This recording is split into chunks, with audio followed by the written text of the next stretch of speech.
በተባበሩት መንግስታት ዕውቅና የተሰጣቸው 54 ሀገራትን ያዘችው ከ1 ቢሊዮን 540 ሚሊዮን በላይ ህዝብን በጉያዋ በመያዝ በቆዳ ስፋቷም በህዝብ ብዛቷም ከእስያ ቀጥላ ሁለተኛ ደረጃ ላይ የተቀመጠችው አፍሪካ ቀኗን አክብራ ውላለች። የድህነትና የኋላ ቀርነት ምሳሌ ተደርጋ የምትጠቀሰው ጨለማዋ አህጉር በሚል ቅጽል ስም የምትታወቀው ግን ሁሉም የሚመኛት የእምቅ ሀብት ባለቤቷ አፍሪካ በየዓመቱ ግንቦት 17 ቀን ወይም በአውሮፓውያኑ ሜይ 25 የሚከበረውን የአፍሪካ ቀን ለ62ኛ ጊዜ አክብራለች።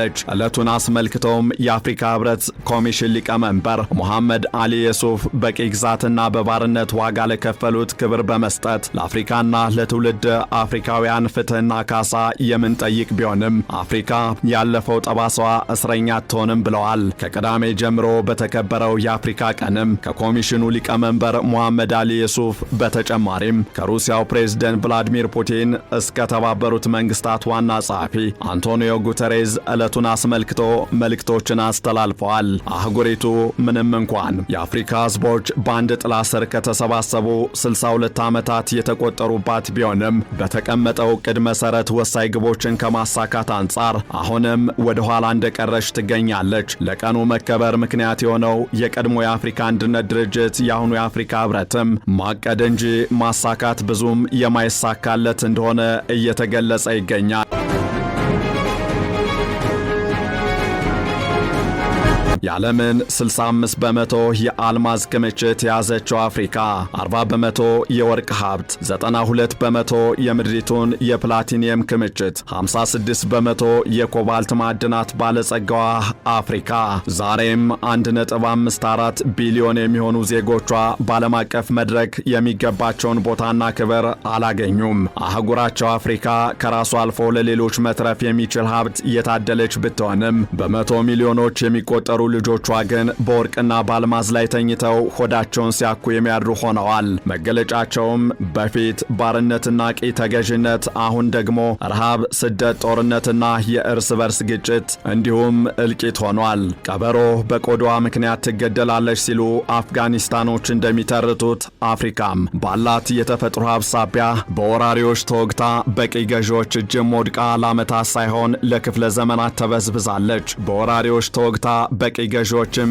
እጅ ወድቃ ለዓመታት ሳይሆን ለክፍለ ዘመናት ተበዝብዛለች። ውድ ሀብቷ ወደ አውሮፓ ተጭኗል። ልጆቿም ውቅያኖስ አቋርጠው በባርነት ተሽጠዋል። እናም እንዲህ አይነቱን ከሰውኛ አተያይ ያፈነገጠ ከሰብአዊነትም የተቃረነ የግዞትና የስቃይ ሕይወት ለአንዴና ለመጨረሻ ጊዜ ለማስቆም ይቻል ዘንድ ነፃ የወጡት የአፍሪካ ሀገራት ዳግም የቂ ተገዢዎች ሰለባ እንዳይሆኑ፣ ቅኝ የተያዙት ደግሞ ነፃ እንዲወጡ ለማድረግ አንድ የጋራ መሰባሰቢያ ተቋም ያስፈልግ ነበር።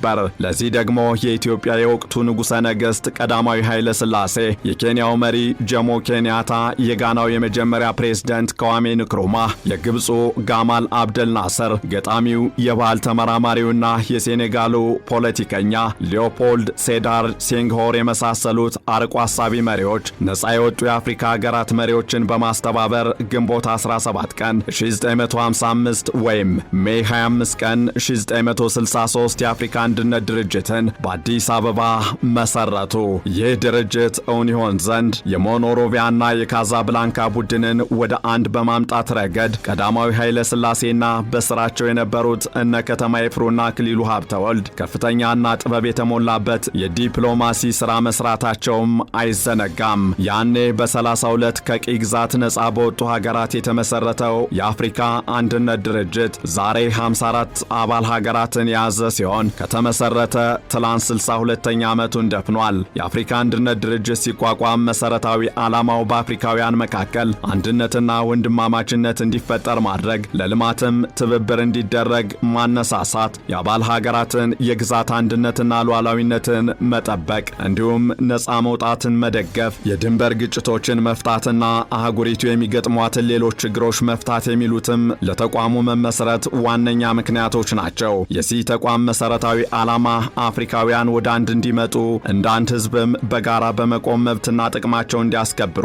በድንበር ሳይወሰኑ እርስ በርሳቸው ያለ ገደብ የንግድ ልውውጥና የምጣኔ ሀብት ትስስር እንዲፈጥሩ፣ በመካከላቸውም ጥልና ጦርነት እንዳይኖር፣ ቢኖርም በአስቸኳይ መፍታት እንዲቻል ማድረግ መሆኑ ይነሳል። ሆኖም ለእንደዚህ አይነት ቅዱስ ዓላማዎች የተቋቋመው ያኔው የአፍሪካ አንድነት ድርጅት የአሁኑ የአፍሪካ ህብረት ግቦቹን ከ62 ዓመት በኋላም ማሳካት ያልቻለ ደካማ ተብሎ የሚወቀስ ተቋምም ሆኖ ቀጥሏል። ለዚህ ደግሞ ህብረቱ በአውሮፓውያኑ 2020 ማለትም ከ5 ዓመታት በፊት በአህጉሪቱ የመሳሪያ ድምፅን ጸጥ ለማድረግ አቅዶ የነበረ ቢሆንም ይህ ሳይሳካ ቀርቶ በ2025ም ሶማሊያ በአልሻባብ ጥቃት ትናጣለች፣ ኢትዮጵያ ከታጣቂዎች ጋር ትታኮሳለች፣ ሱዳን የቀለጠ ጦርነት ውስጥ ገብታ እየወደመች ነው፣ ዲሞክራሲያዊት ኮንጎ ሪፐብሊክ እንደ ስሟ ዲሞክራሲያዊት ሳትሆን ቀርታ ከ120 ታጣቂዎች ጋር እየተዋጋች ትገኛለች፣ ናይጄሪያ ከቦኮ ሐራም፣ ቡርኪና ፋሶም ከአልሻባብና ከአይኤስ የሽብር ቡድኖች ጋር እየተፋጠጡ ናቸው። በዚህም በሱዳን ብቻ ከአጠቃላይ 50 ሚሊዮን ህዝብ ውስጥ 30 ሚሊዮን ህዝብ እርዳታ ፈላጊ ሆኗል። ሚሊዮኖችም በጦርነት ሳቢያ በተከሰተው አስከፊ ረሃብ ላለመሞት፣ በጥይትም ላለመገደል ወደ ግብፅ፣ ቻድ፣ ሊቢያና ኢትዮጵያ ተሰደዋል። በአጠቃላይም በአህጉሪቱ 190 ሚሊዮን አፍሪካውያን እርዳታ የሚሹ ሲሆኑ ከነዚህ ውስጥም 46 ሚሊዮን የሚሆኑት ህፃናት መሆናቸው። በአውሮፓውያኑ 2020 የጥይት ድምፅ እንዳይሰማባት ይደረጋል የተባለችው አፍሪካ ከ5 ዓመታት በኋላም ምን ያክል የከፋ ሁኔታ ውስጥ እንደምትገኝ ጥሩ ማሳያ ነው።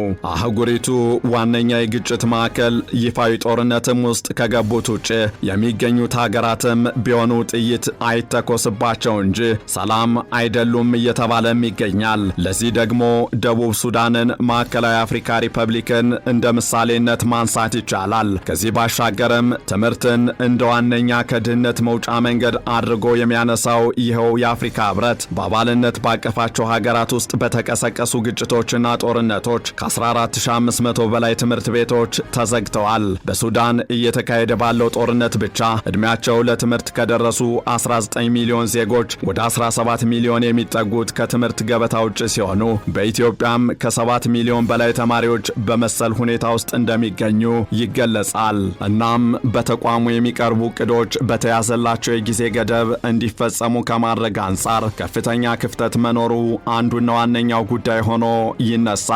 ለዚህ ደግሞ ከዚህ በፊት የአፍሪካ ህብረት ኮሚሽን ሊቀመንበር የነበሩት ሙሳ ፋኪ መሐመድ በ2024 የተናገሩትን በማስረጃነት ማንሳት ይቻላል። ሊቀመንበሩ ባለፉት 3 ዓመታት ማለትም በአውሮፓውያኑ 2021፣ 2022፣ 2023 93 በመቶ የሚሆኑት የአፍሪካ ህብረት ውሳኔዎች አልተተገበሩም ብለዋል። የወቅቱ ሊቀመንበር በአደባባይ የተናገሩት ይህ ንግግር ህብረቱ በሚያወራውና በሚተገብረው መካከል ያለውን ሰፊ ልዩነት የሚጠቁም ሲሆን ይህም ህብረቱ በ3 ዓመታት ውስጥ ካሳለፋቸው ውሳኔዎች ውስጥ ተግባራዊ ማድረግ የቻለው 7 በመቶውን ብቻ ነው ማለት ነው። በእርግጥ ከዚህ ጋር በተያያዘ የተደረጉ ጥናቶች እንደሚያመላክቱት የአፍሪካ ህብረት ካለው አጠቃላይ የ62 ዓመታት ታሪክ ውስጥ በመጀመሪያዎቹ 20 ዓመታት የተሻሉ ስራዎችን ሰርቷል። ከዚያ በኋላ ግን ሲነሳ በተጓዘበት ፍጥነት አልቀጠለም ማለት ነው። በሌላ በኩል ደግሞ ተቋሙ ካለበት ደካማ የአመራር ችግር በተጨማሪ አባል ሀገራቱ ከሚጠበቅባቸው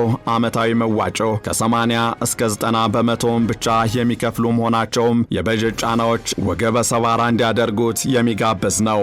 ይባስ ብሎም የህብረቱ አጠቃላይ ዓመታዊ ወጪ 61 በመቶ በአጋር አካላት ማለትም በአውሮፓ ህብረት፣ ቻይና፣ ህንድ፣ ቱርክና ደቡብ ኮሪያ በሚለግሱት ገንዘብ የሚሸፈን መሆኑ ደግሞ ተቋማዊ ነጻነቱንም ቢሆን ጥያቄ ውስጥ የሚያስገባው ጉዳይ ነው። እናም ህብረቱ አፍሪካውያን ነጻ ከወጡ በኋላ ወደ በለጠ ነጻነትና እድገት እንዲመራቸው አጀንዳ 2063ንም ያሳኩ ዘንድ የተቋቋመው የአፍሪካ ህብረት ከፋይናንስና ከጃዙር የፖለቲካ ባርነቶች በቅድሚያ ራሱ ነጻ ሊወጣ ይገባል ማለት ነው። እንዲያም ሆኖ የከበረ ማዕድናትን የታቀፈችው አፍሪካ የራሷን አንድ ለእናቱ የሆነ አህጉራዊ ተቋም ማስተዳደር አለመቻሏ፣ የገንዘብ ወጪውንም መሸፈን አለመቻሏ ጥያቄን የሚያስነሳ ጉዳይ ነው።